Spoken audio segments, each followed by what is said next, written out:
할렐루야. 우리 하나님께서 여러분과 함께 하시고 성탄절을 통하여 큰 은혜와 복을 주시기를 바랍니다. 동방의 박사들은 하늘의 별을 관찰하고 연구하던 사람들이었습니다. 중동이나 서양에서는 우리나라보다 훨씬 더 일찍부터 하늘의 별들을 연구해 왔는데요. 하늘의 별들의 무리를 따라서 12개 궁성어로 나눕니다. 수많은 별자리들을 만들었는데 의자라든지 또 사자자라든지 이런 짐승의 이름을 붙여서 별자리들을 만들었습니다. 동방의 박사들은 하늘의 별들을 연구하던 사람들이었는데 의자에서 목성과 토성이 만나는 것을 보고 이스라엘에서 세계를 지배하는 위대한 왕이 탄생하신다 하는 것을 알게 되었습니다. 그래서 그들은 귀한 예물을 준비해서 먼 길을 걸어서 예수님의 탄생지까지 가게 된 것이고, 그 탄생하신 아기 예수님에게 황금과 유황과 몰약 예물을 들어서 하나님께 영광을 돌려드렸던 것입니다. 동방의 박사들처럼 우리들도 주님의 탄생을 축하하기 위해서 귀한 예물을 준비해서 봉헌하고 하나님께 예배드리니까 하나님께서 우리를 기뻐하실 줄 압니다. 오늘 말씀 보면 특별히 헤롯이라는 왕이 아기 예수를 죽이려고 하고, 동방의 박사들은 헤롯 왕에게 길을 물었지만 나중에는 다른 길로 고국으로 돌아갔다 하는 그런 표현이 나옵니다. 동방 박사들이 사실은 원래 이방 나라의 사제들이었습니다. 그들을 보통 이제 원어상 표기하는 단어는 마귀라는 단어를 표기하는데요. 마귀라는 단어는 오늘날 우리가 쓰는 마술사, 매직한, 매직이라는 그 말이 이 마귀라는 말에서 나왔습니다. 하늘의 별들을 보고 인간 세상의 균형을 점치는 점성술사, 보통 그렇게 생각을 합니다. 이 사람들은 왕의 측근에서 왕을 보필하는 왕의 자문 역할을 하던 사람이었고, 그 당시에 아주 박학다식한 지식을 가지고 있기 때문에 이 사람들을 박사라고 불렀던 것입니다. 그들이 하늘의 별을 보고서 먼 길을 걸어서 아기 예수님께 경배한 것처럼 우리도 아기 예수님께 경배함으로써 하나님께 영광을 돌리고 동방박사와 갖는 그런 은혜와 축복이 함께 하시기를 주님 이름으로 축원합니다. 동방박사들의 행적을 통해서 우리가 배워야 할 귀한 진리가 몇 가지 있습니다. 첫째, 우리는 동방박사들의 구도자의 자세를 배워야 된다고 생각합니다. 그들은 하늘의 별을 보고 위대한 왕의 탄생을 축하하기 위해서 경배하러 왔다고 말씀을 하고 있습니다. 그들은 여호와 하나님을 섬기는 여호와 신앙을 가진 사람이 아니었지만 열린 마음으로 다른 종교에 대하여 그들이 섬기던 그 신이 아니라 또 다른 세상의 신들에 대해서도 열린 마음을 가지고 있었는데, 그렇게 함으로써 그들은 참신을 발견할 수 있었다, 이렇게 보겠습니다.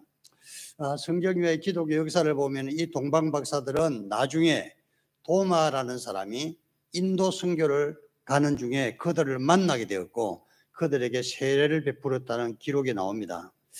보통 생각하기에 동방박사들도 구원을 받았을까 생각하는데, 그들은 단 한 번 예수님께 경배했을 뿐만 아니라 나중에 세례를 받았던 것이고 기독교 신앙을 가진 것을 볼 수가 있습니다. 열린 마음, 진리를 추구하는 데는 열린 마음이 필요한 것입니다. 여러분, 말씀을 들을 때 마음을 활짝 여시고 말씀을 받으시기를 바랍니다. 그럼 우리에게 큰 유익이 있는 것입니다. 말씀이 아무리 좋다 할지라도 내 마음을 꼭 닫아버리면 말씀이 들어갈 자리가 없는 것입니다. 정신병적인 그런 정세 중에서 자폐증이라는 것이 있습니다.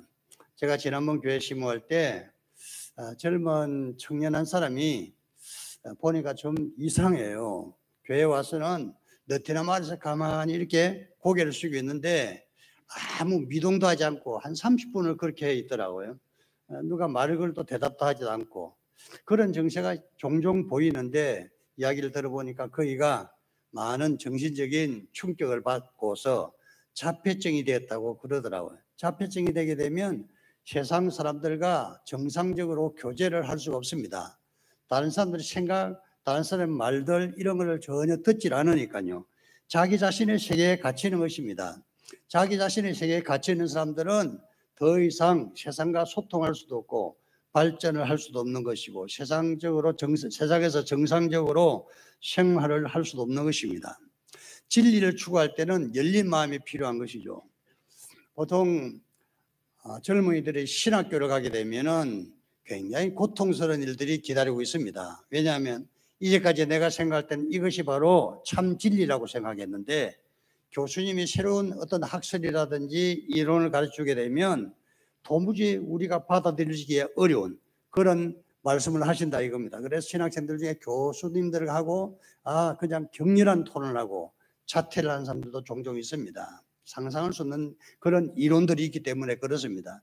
그런데 이것을 공부를 할 때 학문은 어디까지나 학문이다 하고 넓은 마음으로 수많은 학문들을 고대에서부터 지금까지 수많은 학자들이 추구했던 그 이론이 무엇인가를 폭넓게 확인해 보는 것이 필요한 것입니다. 그렇게 되면 넓은 세상, 신학적으로 넓은 사고방식을 가지게 될 것입니다. 그렇게 되면 나중에 목회를 하면서 성도들을 능히 바른 길로 지도할 수가 있는 것입니다. 만약에 편협한 사고방식으로 새로운 수많은 이론들에 대해서 마음을 닫고 공부를 하지 않는다 그러면 그런 이론이 제대로 성립한지도 모르기 때문에 성도들 제대로 신앙 지도를 할 수 없을 겁니다. 열린 마음이 있어야만이 진리를 추구할 수가 있다는 것입니다. 사도 바울이 전도 활동을 하면서 데살로니가에서 전도 활동을 하다가 그게 핍박이 심해서 한밤중에 베레아라는 곳으로 피신을 하게 되었습니다. 베레아에 가서 회당에 들어가서 하나님 말씀을 가르치는데 베레아 사람들은 데살로니가 사람들보다 훨씬 더 신사적이어서 옛날 번역에 신사적이라고 되어 있는데 새로운 번역에 보니까 너그럽고 고상하고 관대해서 하나님 말씀을 잘 받아들였다 이렇게 되었습니다. 이렇게 너그러운 마음을 가지고 있으니까 하나님 말씀을 제대로 받고 그 말씀을 받고서 믿음을 가졌기 때문에 믿는 사람들이 많았다고 성경은 증언하고 있는 것입니다. 열린 마음을 가져야 진리를 추구할 수 있고 열린 마음을 가져야 이웃과 소통할 수 있고 열린 마음을 가져야 이 세상과 더불어서 정상적인 관계를 가질 수가 있는 것입니다. 이 성탄절과 함께 우리 만민계 모든 성도들은 세상을 향하여 다른 사람들을 향하여 열린 마음으로 신앙생활 하시고 특별히 하나님의 말씀에 대하여서는 항상 열린 마음으로 말씀을 받으시기를 주님 이름으로 축원합니다. 두 번째로 동방박사들에게 배워야 할 것은 그들은 멀고 먼 길을 걸어서 아기 예수님에게 경배를 했다는 사실입니다. 동방박사들은 그들이 살고 있던 보통 그들이 살고 있던 지역이 메소포타미아 지역이라고 생각하니까 베들레헴까지는 무려 한 1600km 먼 지역이기 때문에 그들이 낙타를 타고 가든 걸어가든 낙타 걸음이나 사람 걸음이나 비슷하기 때문에 최소한도 2달 동안은 걸어가야 부지런히 걸어가야 아마 거기에 도착하지 않을까 생각을 합니다. 그러니까 한번 하나님의 아들의 탄생을 축하하기 위해서 그들이 걸어갔던 길은 무려 2달 거리 혹은 석 달을 걸어가야 하는 그 먼 거리를 갔다는 것입니다. 그리고 그 길은 평탄한 길도 아니고 편한 길도 아닙니다. 메소포타미아 지역에서 이스라엘까지는 광야 지역, 사막 지역이라고 합니다. 끝없이 모래벌판이 펼쳐져 있고 산 같은 것이 있는 데는 산에는 아무 나무들이 자라지 않습니다. 그리고 온도는 굉장히 높아서 기온이 평균 한 50도쯤 그렇게 뜨거운 곳입니다. 이 뜨거운 사막을 걸어간다는 것은 얼마나 힘들까. 사막은 낮에는 뜨겁지만 밤에는 굉장히 춥습니다. 거기서는 어디에나 여관이나 호텔 같은 것도 없는 것이고 풍찬노숙을 하면서 2달, 석 달을 걸어갔다는 것은 보통 의지로는 어렵지 않겠는가 하는 생각입니다. 또한 사막과 광야 지역에는 맹수들이 들끓는 곳이기도 합니다. 거기 또 사막에 무슨 짐승이 사는지 이상한 짐승들이 나타나 사람을 공격하기도 하고 뱀이나 전갈이 사람을 물어 뜯기도 하는 것입니다. 잘못하면 뱀에게 물려 죽기도 하는 곳이죠. 사막에 또한 이 광야에는 도둑들이 강도들이 들끓는 곳이기도 합니다. 욥기서에 보면은 욥의 재산을 강탈해가는 강도가 나오는데요. 강도들이 욥의 수많은 재산, 많은 재산을 한날 한채 다 강탈해가서 욥은 재산을 다 잃어버리는 알거지가 되는 것을 볼 수 있는데 거기에는 강도들이 들끓고 있는 것입니다. 아라비안 나이트 보면 알리바바와 40인의 도적이 있지 않습니까? 그 40인의 도적은 강도들인 것입니다. 강도들이 들끓고 있는 곳이라 동방박사들의 길을 가다가 강도를 만나게 되면 아주 위험한 곳이기도 하다는 것입니다. 성지순례 할 때요, 이 시리아 쪽에서 이제 이스라엘 쪽으로 내려오면은 예루살렘으로 갈 수 있는데, 이 시리아 지역에서 동북쪽으로 계속해서 가게 되면 메소포타미아 지역으로 들어가게 됩니다. 시리아 지역에서 보통 동북쪽으로 끝없이 버스를 타고 한번 가보는데, 이라크의 거의 국경에 맞닿는 그 지역까지 버스를 타고 가게 되는 거죠. 가다 보면 사막의 그 끝없는 사막이 있고, 가다 보니까 저 앞에 넘실거리는 바다 같은 것이 보여요. 바다가 있다 그러니까 가이드가 하는 말이, 저게 여러분들이 말로만 들었던 신기루입니다 하고 말하는데, 신기루는 저 지평선 끝이 넘실거리는 바다 색깔로, 푸른 색깔로 보여요. 바다 같아. 가도 그 바다 나타나지 않습니다. 이 신기루라 그럽니다. 그 지역으로 한참 가다 보니까 어떤 카페가 하나 있는데요, 유명한 바그다드 카페입니다. 우리나라 서울에도 바그다드 카페라는 것이 있는데, 바그다드 카페라는 곳이 있어서 거기서 커피 한잔 마시고 좀 더 북서쪽으로, 북동쪽으로 가게 되면 팔미라라는 그런 유명한 신전터가 나오는데, 보통 그쪽까지 가고 다시 이제 터키 지역으로 가게 됩니다. 제가 그곳을 다니면서 느꼈던 것은, 차로 몇 시간 동안 가는 그 거리인데, 옛날에는 걸어서 다니고 또는 낙타를 타고 다녔을 건데 얼마나 힘들었을까. 동방박사들이 경배하러 온 그 루트가 생각보다 훨씬 더 아주 험한 길이라는 것입니다. 그 험한 길, 위험한 길을 동방박사들은 그 먼 길을 마다않고 예수님께 경배하러 갔다는 것을 생각해 볼 때, 오늘 우리는 얼마나 편안하고 행복하게 주님을 예배할 수 있는지 모르겠습니다. 홍천에 우리 만민교회에서는 성도들께서 집이 아무리 멀어도 한 30분쯤이면 차로 올 수 있는 그런 거리에 있죠. 한 20km 좀 떨어져 있는 성도들이 몇 분 계신데, 제가 신방을 가보면 한 30분 만에 갈 수 있는 그런 거리였습니다. 제가 서울에서 목회할 때는 좀 집이 먼 분은 오이도라는 곳에서 오신 분이 계시는데 2시간 반 걸려서 오는 분이 있고, 교화라는 지역에서 오는 분들은 성령차로 1시간을 열심히 달려오는 곳이 그런 분도 있고, 수지 지역에서 오는 그런 성도들 계시는데 거기도 1시간 더 걸리는, 성령차로 1시간 더 걸리니까 키로수로 하면 아마 뭐 한 100km쯤 떨어지는 그런 곳입니다. 그런 곳에서도 주일마다 오시는 분들을 보면 참 훌륭한 생각이 들기도 하고, 이렇게 멀리 와야 되나 하는 그런 생각도 물론 들죠. 모교회를 지키겠다는 그런 마음입니다. 우리 모든 성도들이 예배를 하러 올 때마다 집이 멀든 가깝든 이 거리를 무시하고 신앙생활 하시기 바랍니다. 좀 멀다고 생각하고 또 너무 춥기도 하고 덥다고 생각하면 동방박사들을 생각하시기 바랍니다. 그들은 추위를 무릅쓰고 더위를 무릅쓰고, 그리고 먹는 것을 무시하고 잠자는 것도 무시하고 그렇게 먼 길을 달려와서 단 한 번 아기 예수께 경배하기 위해서 그 먼 길을, 그 위험한 길을 갔다는 것 생각하고, 한 번 예배는, 하나님께 드린 예배는 이만큼 소중하다는 것, 그것을 꼭 기억하시고 동방박사를 본받아서 예배하는데 열심을 내시고 어떤 고난이나 난간을 극복하서라도 예배에 최선을 다하시기를 주님 이름으로 축원합니다. 세 번째로, 그들은 아기 예수님을 알인하기 위해서 귀한 예물을 준비했다는 것입니다. 오늘 말씀 보면은 엎드려 아기 예수께 경배하고 황금과 유향과 몰약을 예물로 드렸다, 이렇게 말씀합니다. 위대하신 왕의 탄생에는 그에 걸맞는 귀한 예물이 있어야 되겠죠. 왕의 탄생에 너무 성의 없이 예물을 표하게 되면 그 왕을 이 땅에 보내시는 하나님 입장에서는 조금 심기가 불편하지 않겠습니까?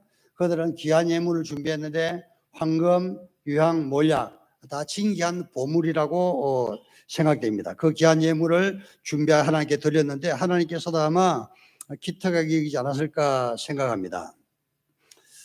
우리가 부모님의 생신을 축하하기 위해서 먼 길을 왔는데 아무것도 드리지도 않고 그냥 간다 그러면 부모들이야 말이 하지 않겠지만 좀 서운한 마음이 들지 않겠습니까? 제가 수많은 자녀를 둔 부모님들과 이야기해 봤는데 선물을 너무나 소홀히 하면 서운한 마음을 자녀들에게 말하지 않아도 비슷한 연배끼리는 다 이야기를 해요. 부모님의 생신이라도 귀한 예물을 드려서 부모님을 기쁘시게 하는데, 저 전능하신 하나님께서 그 아들 이 땅에 보내신 가장 귀한 이 일을 축하하면서 정성으로 예물을 준비했던 동방 박사가 참으로 현명하고 지혜로운 사람들 아닐까 생각합니다.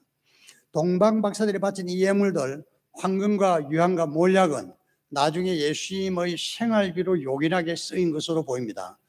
동방 박사들이 고국으로 돌아간 이후에 헤롯이 동방 박사들에게 속은 줄 알고 베들레헴 주변으로 2살 이하의 여아들을 살해하라는 그 명령이 내리기 바로 직전에 천사가 요셉에게 현몽하여 아기를 데리고 애굽으로 피신하라 하는 그런 메시지를 듣게 되었습니다. 요셉은 아기 예수를 데리고 또 그 어머니인 마리아를 데리고 애굽으로 피신을 하게 되는 거죠.